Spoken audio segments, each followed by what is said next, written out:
কি বন্ধু ভালো তো? চলো আজকে তোমাদের একটু মনোরঞ্জন করব অন্যরকম কিছু ভিডিও দিয়ে।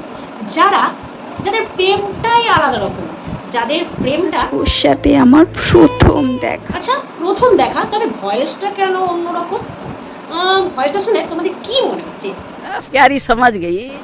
এই ভিডিওগুলো শুধুমাত্র মনোরঞ্জন করার জন্য, আদার্স কিছু নেই। কাউকে মাইন্ড করে কিছু বলার উদ্দেশ্য আমার নেই, জাস্ট একটু আনন্দ দেওয়া। আজকে যে ভিডিওটা শুরু করেছি সেটা ভালোবাসার প্রকারভেদ। যেই প্রকারভেদ তোমার মধ্যেও নেই, অন্য কারো মধ্যেও নেই, শুধুমাত্র এই মামুনিদের মধ্যে আছে। তো চলো এই ভিডিওটা শুরু করা যাক। বলেন কি? শোনা, প্রথম ভালোবাসা, আমাকে ছেড়ে যাবে না তো? তোমাদের দ্বিতীয় ভালোবাসা, এতটাই ভালোবাসতাম যে আমি ওর জন্য পুরো পাগল ছিলাম। এটা হলো তৃতীয় ভালোবাসা। 3 প্রকার ভালোবাসার প্রকারভেদ। তারপরে খুব কষ্ট লাগছিল কি বয়ফ্রেন্ড মারা গেছে বলে কথা। ওর সাথে আমার প্রথম দেখা। এই যে ভিডিওটা শুনলে, এইরকম ভালোবাসার সুখ কখন হয় বলো তো? তোমরা তো ভালো বলতে পারবে না। যখন বাবু ফোন করে কাউকে বলে বাড়িতে কেউ নেই, চলে আয়, বাড়ি পুরো ফাঁকা, তখন মনে হয় এরকম আওয়াজটা হয় না? ভয়েসেরও তো একটা ছিঁড়ি হয় নাকি? এই টাইপের ভয়েস কে করে? হাওয়াতে, এই বৃষ্টিতে যেন তোমার স্পর্শ রয়েছে। হাওয়া তো মানে বুঝলাম যে ফু দিয়ে হাওয়া, আর বৃষ্টি বলতে মামুনি, বৃষ্টি বলতে কি বোঝাচ্ছ? ছড়ছড় করে বিছু করা? আর তুমি তো রডটাকে ধরে যা নাড়াচ্ছ এমনিই মুতে দেবে।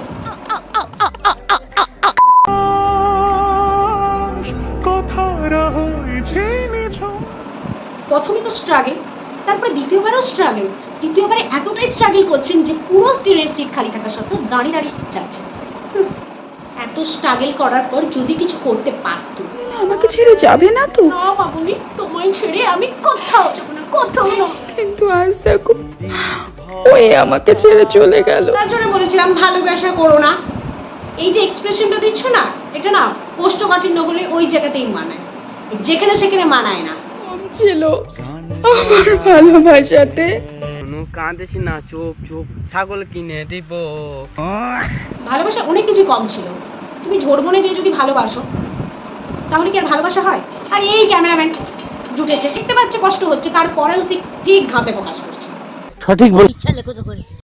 এবার আসি ভালোবাসার দ্বিতীয় প্রকার।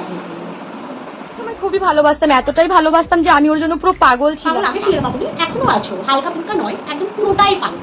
আরে ভাই এক্স তো, মনের মধ্যে তো একটুও কষ্ট হয়। কে এইভাবে সেজে গুজে যায়? আমি শ্মশানে যাবো বলে কিন্তু আমি একটুও মেকআপ করিনি। একটা সময় ওর জন্য কান্না করতে করতে আমার চোখের নিচে ডার্ক সার্কেলস পড়ে গেছিল। চোখে চোখে ডার্ক সার্কেল পড়ে গেছিল, তার জন্য তুমি মেকআপ করছো না? চোখে তুলে লুকিয়ে লাগাচ্ছ মামুনি? কাজল আর আইলাইনার পরে কি শেষ দেখা দেখতে যাচ্ছ না? তোমার জন্য ও ওখানে শুয়ে আছে, তোমায় শেষ দেখা দেখবে বলে না, তোমাকে নিয়েই উঠবে বলেছি। দেখতে পারছো, সেটা হচ্ছে ওই আমাকে গিফট করেছিল। বেচারা আর দেখতে পাবে না যে কারণটা আমি পড়েছি। तुम्हें शर्म है कुछ भी करो हाथ जोड़ के मैं। কি মামুনি, এক্সকে ভুলতে পারছো না? এক্সকে ভুলতে পারছো না বলে স্ট্যাটাস দিচ্ছ স্যাড স্যাড? চুল্লির মধ্যে দেওয়া হয়েছে, আর ওই যে চুল্লির মধ্যে জ্বলছে, একটা সময় ওকে নিয়েও আমি অনেক জ্বলেছি। बात कही आप। এবার আসি 3 নম্বর, বয়ফ্রেন্ডের প্রতি ভালোবাসা। হঠাৎ করে খবর পেলাম আমার শুভ বয়ফ্রেন্ড মারা গেছে। বয়ফ্রেন্ড মারা গেছে সেটা নয় বুঝলাম, তোমার কি হাতে আরো বয়ফ্রেন্ড ছিল? শুভ অশুভ আরো কি কি ছিল মামুনি? কিভাবে গো, বলো বলো। গাড়ি অ্যাক্সিডেন্ট করে। इसकी माँ का भोला चेहरा। ট্রেন্ডিংটা উঠেছে যে বয়ফ্রেন্ড মারা যাবে তার জিনিসপত্র পরে তার শেষক্রিয়া দেখতে যাবে। রেডি হয়ে যাচ্ছি, এই প্যান্টটা আমার শুভ বয়ফ্রেন্ড দিয়েছিল।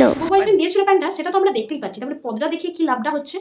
প্যান্টটা তো এটা পরলাম আর একটা টপ পরে নিয়েছি। তারপরে দেখি যে আমার প্যান্টের চেন আটকায়নি। প্যান্টের চেনাটার সময় নেই, তার উপরে তুমি হচ্ছে 3-4টা বয়ফ্রেন্ড নিয়ে ঘোরাঘুরি করছো। ইচ্ছা করেই তো দেখলাম যে এই ভিডিওটা তুমি সোশ্যাল মিডিয়ায় অ্যাড করেছো। কি কেন? ভিউজ বাড়ানোর জন্য? এটা তো কেটেও বাদ দেওয়া যায়। ঠিক অশুভ জায়গাটায় কি বলতেই হবে যে প্যান্টের চেন খোলা আছে, গাইস দেখো প্যান্টের চেন আটতে ভুলে গেছিলাম? যত ন্যাকা। কারণ আমার বয়ফ্রেন্ড এখন নেই, মারা গেছে। এখন তো আমরা আরেকটা পটাতে হবে। তোমার বয়ফ্রেন্ড এইটা প্যান্টটাই কেন দিয়ে গেল? তার পরিবর্তে দুটো ঝ্যাঁটা জুতো দিয়ে যেতে পারতো, তারপর না আমরা দেখতাম কি করা যায়। হবে কোটাও কোটাও, তোমার বয়স কত মামুনি? দেখে তো মনে হচ্ছে একদম বাচ্চা কাচ্চা। তারপরেও এতগুলো বয়ফ্রেন্ড নিয়ে তুমি খেলাধুলা করো? ওখানে ক্রিম মেখে নিয়েছি। ক্রিমটা কি? ক্রিমটা কি? আমি তো বললাম বাচ্চা গাল টিপলে দুধ বেরোবে। ক্রিমটা কি? মূর্খ কোথাকারে, পড়াশোনাও জানে না। তার জন্য বলেছিলাম ওইসব বাদ দে, পড়াশোনা কর, পড়াশোনা কর। করলে তো আজকে ক্রিম বলতিস না। আছে এখন তো ভেঙে পড়লে চলবে না, সাজুগুজু করে দেখতে যেতে হবে শেষ দেখা। সেই টাকা পেলে ক্রিম না কিনে একটু ব্রেনোলিয়া খাও, যদি ব্রেনটা একটু সাফ হয় পড়াশোনায় মনোযোগ দাও। এসব ক্রিম, প্যান্টের চেন খোলা, কষ্ট লাগছিল কি বয়ফ্রেন্ড মারা গেছে বলে এত কথা। কষ্টে কাঁদতে কাঁদতে লিপস্টিক পরে নিল। কেউ কাঁদতে কাঁদতে লিপস্টিক এত সুন্দর করে পরতে পারে? তারপর একটু লিপস্টিক পরে নিলাম। শুভ বয়ফ্রেন্ড তোমরা যেখানেই থাকো তুমি চলে যাও। আর যে অশুভ বয়ফ্রেন্ড আছে না তাকেও বলি ভাই তুই চলে যা, কারণ নয়তো তুই মরে গেলেও তোর লিয়েও একটা ব্লগ বানিয়ে দেবে ভাইরাল হওয়ার জন্য। তখন কিন্তু নিজে কেঁদেও কুল কিনারা খুঁজে পাবিনি। কি বলবো, যত পাগল ছাগল সোশ্যাল মিডিয়ায় ভরে গেছে ভাইরাল হওয়ার জন্য, সবকিছু খুলতেও রাজি আছে। তো তোমরা যদি গরমে হাফ পাগল হয়ে থাকো, এদেরকে দেখার পর তোমরা নিজেরাই ফুল পাগল হয়ে যাবে, এতে কোনো সন্দেহ নেই। প্রচুর খারাপও লাগছিল, আহারে খুব কষ্ট হচ্ছিল আমার। বলছে ভয়েস করে আজ আমার প্রথম দেখা, কেউ বলছে আমার বয়ফ্রেন্ড চুল্লিতে ঢুকে যাচ্ছে তার আনন্দে সে খাচ্ছে, আবার কেউ কাঁদতে কাঁদতে লিপস্টিক পরে নিচ্ছে। ভাই প্রেম কত রকমের হয়, ভালোবাসা কত রকমের হয় ভাই। যে আমার প্যান্টের চেন আটকায়নি। আবার বয়ফ্রেন্ড অ্যাক্সিডেন্ট করে মারা গেছে, তার আবার দেখতে যাচ্ছে প্যান্টের চেন খুলে। আর একজন তো কষ্টের মানে দুঃখে সে খাওয়া দাওয়া করছে, এত কষ্ট হচ্ছিল, বয়ফ্রেন্ড নাকি চুল্লিতে ঢুকেছে। আরে ভাই বয়ফ্রেন্ডগুলো কে কে বয়ফ্রেন্ড তাদের, মেরে দূর করে দে এদেরকে। আজকের ভিডিওটা এই পর্যন্তই। যদি ভালো লাগে থাকে লাইক, কমেন্ট, শেয়ার ও সাবস্ক্রাইব করো। আর তবেই জাস্ট আনন্দ দেওয়ার জন্য প্রথমেই বলে দিয়েছি ভিডিওতে। চলো।